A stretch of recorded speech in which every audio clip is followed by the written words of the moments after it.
난임부부, 임산부, 양육모들의 건강한 마음, 행복한 가정을 위해 중앙난임 우울증 상담센터가 함께합니다. 난임 난임 행복맘을 위한 맘 안에. 네, 안녕하세요. 알고 싶고 궁금한 이야기를 들려드리는 알꿍입니다. 많은 임신부들이 예방접종에 대해서 혹시 태아에게 안 좋은 영향을 미칠까 염려하시는 분들이 많을 것 같아요. 그래서 오늘은 국립중앙의료원 김일동 선생님과 함께 엄마와 태아의 건강을 위해서 임신 전 그리고 임신 시기에 챙겨야 하는 예방접종에 대해서 이야기 나눠보겠습니다. 안녕하세요, 선생님. 먼저 청취자분들께 인사 부탁드립니다. 안녕하세요. 국립중앙의료원 산부인과 김일동입니다. 이런 자리를 마련해서 여러분들과 만나게 돼서 반갑게 생각합니다. 네. 대부분 임신 시기에는 아이에게 좋은 것들로 적극적으로 찾아서 하고 안 좋은 것들은 최대한 피하려고 하시잖아요. 그래서 앞서 말했듯이 혹시나 예방접종이 태아에게 좋지 않을까 걱정하시는 분들이 많을 것 같아요. 그런데 많은 분들의 걱정과는 달리 임신 시기에는 산모와 태아 모두의 건강을 위해서 적극적으로 권장되는 예방접종이 있다고 들었는데요. 어떤 걸까요? 한 10년 전, 한 5, 6년 전부터 저희가 이제 산모분들한테 예방접종을 설명드리고 맞도록 하는데요. 이제 주로 요즘 많이 맞는 게 Tdap입니다. Tdap은 백일에 디프테리아 파상풍이 섞여 있는 백신이고요. 네. 보통 임신 27주에서 32주, 최대 늦게까지는 36주까지 접종을 권하고 있습니다. 28주와 36주, 34주 정도의 그 접종을 권하는 이유는 너무 초기에 맞아버리면 항체가 생성돼 가지고 많은 양이 태반을 통과해서 유지되기 어렵고요. 제일 좋은 거는 28주나 34주 때 백신을 맞아 가지고 항체가 제일 많이 만들어져서 태반을 통해서 아기한테 가서 아기가 분만이 된 다음에 한 6개월 정도 그 항체로 백일해를 예방하는 걸로 되고 있습니다. 그리고 이제 보통 지금 이제 감기철이 다가왔는데요. 이제 10월에서 11월경에 이제 독감 유행종의 인플루엔자 백신을 맞게 되겠습니다. 네. 그리고 이제 2000년부터 시작된 코비드19 때문에 이제 코비드19 백신에 대해서도 뒤에 나중에 설명하겠지만 최근에는 코비드 백신도 보통 28주나 34주에 맞는 게 좋고요. 지금 권고 사항에는 언제든지 맞도록 권고하고 있습니다. 네.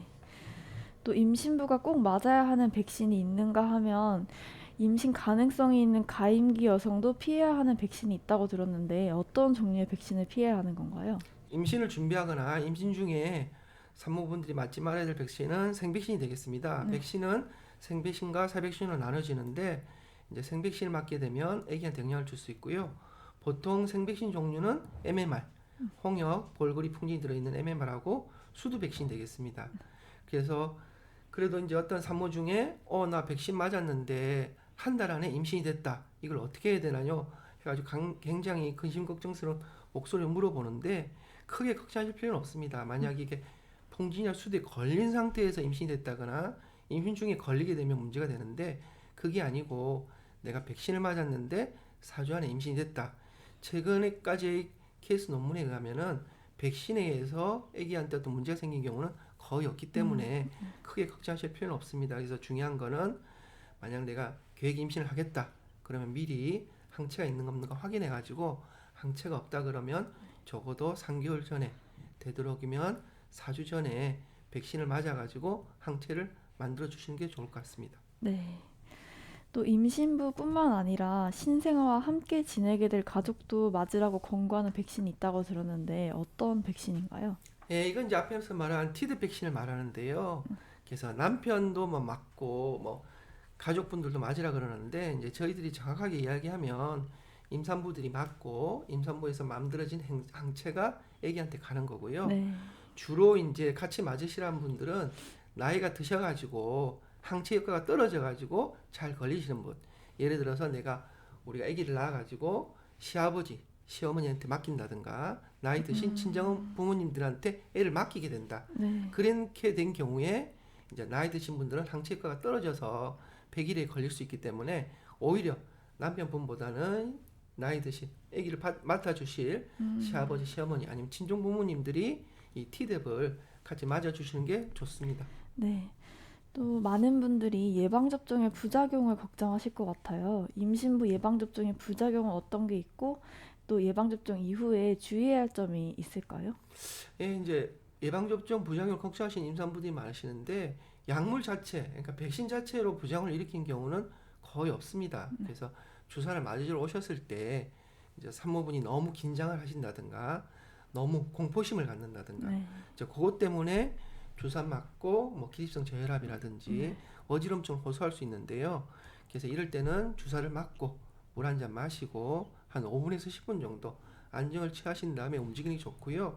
그리고 일단 주사 부위는 하루 정도는 물이 안 가는 게 좋습니다. 네. 그래서 뭐 샤워라든지 목욕 같은 거 피하시고요. 그날 뭐 개인적인 뭐 행동이나 생활을 하셔도 되는데 뭐 무리하게 운동을 한다든가 땀을 너무 많이 흘린다든가 그런 것들은 조금 피해 주시는 게 좋습니다. 특히 또 많은 분들이 궁금해 하실 것 같은 질문인데 기존에 접종하던 백신도 걱정하는 분들이 많았는데 특히나 이번 코로나 상황으로 임신부 코로나 예방접종이 태아에게 안 좋은 영향은 없을까 고민하셨던 분들이 많았을 것 같아요. 임신부에게도 코로나 예방접종이 꼭 필요한지 그렇다면 이유는 뭔지 궁금합니다. 예, 이제 지금은 어느 정도 데이터가 임산부에 대한 예방접종 데이터가 많이 쌓여 있는데요. 네. 초기에는 뭐 유산율을 좀 더 증가시킨다는 논문 보고도 있었고, 뭐 그 이후에는 크게 문제 없다는 논문 보고들도 있었습니다. 네. 근데 이제 저희들이 이제 권해드리는 거는 워낙 이제 저희 임산부가 만약 코로나에 걸리게 되면 일반 여성분들보다는 중환자실 들어가는 율이라든지 사망률이 꽤 높습니다. 그래서 백신을 접종하시는 게 좋고요. 그래서 요즘 권해드리는 거는 임신 초기 때 네. 만약 걱정되신다 그러면 12주나 16주까지는 뭐 조금 늦추더라도 되도록이면 아까 말한 것처럼 임신 중기 때 28주나 32주 때 백신을 맞으시고 그 백신을 맞으면 항체가 태반을 통과합니다. 그래서 네. IgM이 만들어졌다가 그다음 IgG가 만들어지는데 IgG가 아기한테 넘어가서 아기한테 항체를 유지하게 됩니다.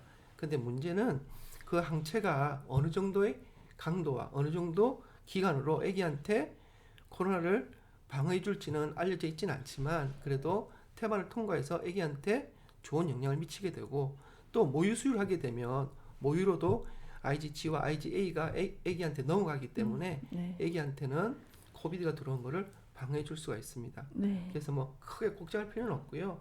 되도록이면 맞으시면 좋고 저희들이 이제 코로나 산모를 봤는데 백신을 한 번이라도 접종하신 분들은 다른 임산부에 비해서 폐렴에 걸린 산모가 한 명도 없었습니다. 네. 그래서 백신을 맞으시면 임산부들 같은 경우는 하루 이틀 사이에 폐가 아주 나빠지기 때문에 그런 것들을 아주 드라마틱하게 막아주기 때문에 백신을 접종하시는 게 적극적으로 접종하시는 게 도움이 됩니다. 네. 네, 요새 임신 가능성이 있는 가임기 여성분들이 가다실을 많이 맞잖아요. 이 가다실도 임신 준비를 할 때 혹시 어떻게 피해야 되는 백신인가요? 아니, 맞아도 괜찮나요? 예, 요즘 이제 가다실을 그 미혼 여성들이 특히 젊은 분들이 네. 맞으러 많이 옵니다. 참 좋은 현상인 것 같고요. 그리고 남자친구분이 끌려와서 같이 맞는 경우도 꽤 있습니다. 네. 아주 좋은 현상인 것 같고요. 예를 들어서 이제 내가 가다실 1차, 네. 2차를 맞았는데 네. 임신이 됐다. 네. 그래서 어떻게 해야 되냐고 물어보는 경우가 요즘 좀 늘고 있습니다. 음, 그래서 가다실을 2차 정도까지 맞으시고 내가 임신이 됐다 그러면 임신 기간에는 가다실을 권하지 않아요. 네. 그래서 가다실이 문제가 있어가지고 임신 기간에 맞지 말라는 게 아니고 안전 데이터가 없습니다. 그러니까 임신 중에 가다실을 맞았을 때에 대한 안전 데이터가 없는 거지 그게 아기한테 해가 된다는 증거는 없어요. 그래서 네. 되도록이면 임신이 끝나고 다시 3차를 맞으시면 되고요. 네. 근데 내가 까먹어버렸다. 네. 그래서 2차 맞은 지 1년이 지났다. 1년 이상 지났다 그러면 새 사이클로 다시 1차 맞고 2차 맞고 3차를 맞으시면 되겠습니다. 또 마지막으로 이번에 임신을 위한 찐 먹거리라는 책을 옮겼다고 들었는데요.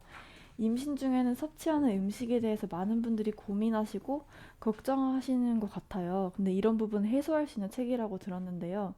임신 기간에 많은 분들이 먹거리에 대해서 어떤 고민을 하시는지 그리고 책에서 어떤 내용을 담고 있는지 간략히 소개 부탁드립니다. 아유 길게 해야 되는데. 자, 이 책은 이제 그 미국 분이 쓰신 책인데요. 네. 그 책을 번역한 책입니다. 그래서 이제 크게 우리가 전통적인 거, 그러니까 우리 할머니 세대들이 임신했을 때 이런 걸 먹어라, 이런 걸 조심해라, 이런 걸 되도록이면 먹어라 그런 이야기가 있었고요. 네. 그 다음에 이제 요즘 우리가 알고 있는 상식, 그러니까 뭐 탄수화물을 얼마 섭취해라, 네. 뭐 단백질 얼마 섭취해라, 소금을 되도록이면 먹지 마라, 지방을 섭취를 줄여라. 그런 것들을 이야기해주는 그 지침이 있고요. 네. 그 다음에 요즘 실험에 의해서 논문에 의해서 소금을 먹여봤더니 오히려 혈압이 조절되면서 미네랄 성분이 많아서 도움이 되더라. 탄수화물은 공고량보다는 오히려 줄여야 되더라. 그런 이제 논문에 근거해서 이제 공고사항이 나왔어요. 그래서 비교해봤더니 전통적으로 우리 할머니들이 전통 방식으로 먹던 임신 중의 식생활과 지금 논문에서 검증된 식생활이 거의 비슷하더라. 지금 네. 우리가 알고 있는 공고사항은 문제점이 많더라. 네. 자, 그런 것들을 논문에 근거해서 설명을 해주고 있어요. 네. 그래서 이제 예를 들어서 그 탄수화물 섭취를 여기서는 충분히 하라고 돼 있는데 네. 이제 전통 식사에서는 탄수화물 섭취를 어느 정도 줄이고 섬유 섭취를 늘리라는 거죠. 그래서 이제 너무 길게 이야기하면 그러니까요. 간단하게 이야기하게 되면은 옛날에는 우리가 뭐 닭을 먹는다든가 네. 돼지를 먹는다 그러면 코에서부터 꼬리까지 먹었어요. 네. 결국 이제 돼지를 잡는다 그러면 돼지도 먹고 안에 내장도 먹고 껍데기도 먹고 돼지 뼈도 먹고 전체를 다 먹었어요. 네. 그럼 거기서 들어오는 영양분을 충분히 섭취했는데 지금은 안 그렇다는 거죠. 지금은 뭐 안심, 등심, 그래서 부위별로만 먹는다는 거죠. 네. 그래서 지금 산모분들이 섭취하는 것을 봤을 때 좀 내장고기라든지 내장고기에 충분한 영양분이 더 많거든요. 네. 그리고 그다음에 질긴 고기들, 네. 그리고 연골에 붙어 있는 고기들, 자 그런 것들 섭취하라 그러고 지금 정제된 탄수화물이 섭취를 너무 많이 하기 때문에 그런 것들 좀 줄이고 유기농에서 섭취를 하고요. 그리고 생선이나 그 생선 기름에 대한 부정적인 이미지, 네. 수은에 중독되지 않느냐, 자 그런 선입견을 갖고 있는데 실제로 봤을 때는 그 생선에 들어있는 셀레늄이 수은 섭취를 억제하고 오히려 거기 들어있는 영양분이 더 좋다는 거죠. 네. 그리고 이제 산모분들이 지금은 보통 영양제를 서너 가지를 먹고 있거든요. 네. 비타민 D, 엽산, 뭐 철분, 오메가 3 여러 가지를 먹고 있어요.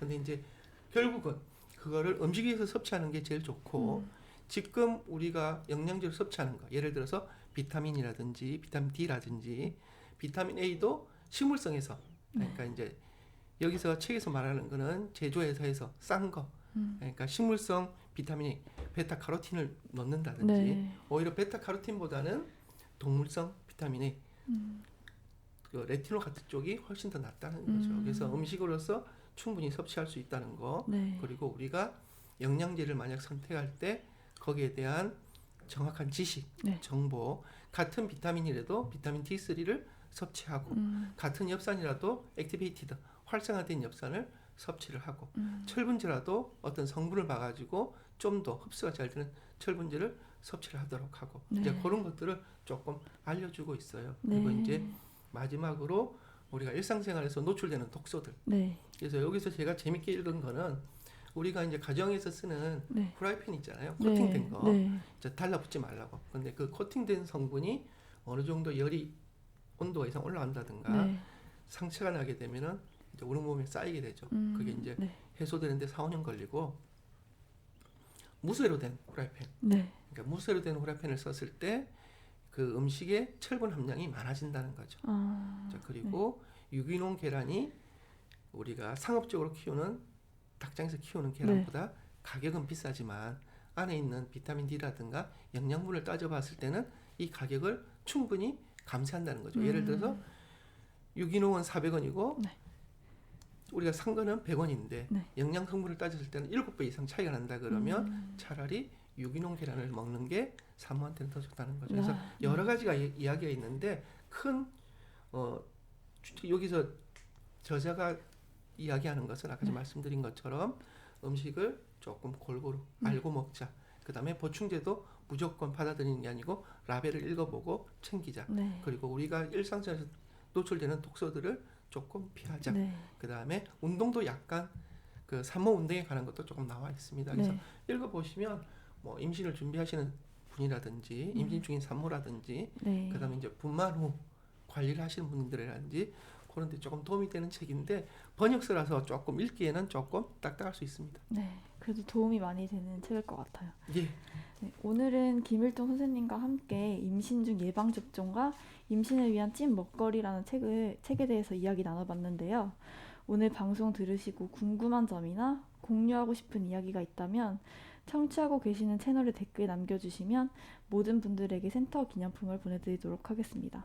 그럼 우리 다음에 또 만나요.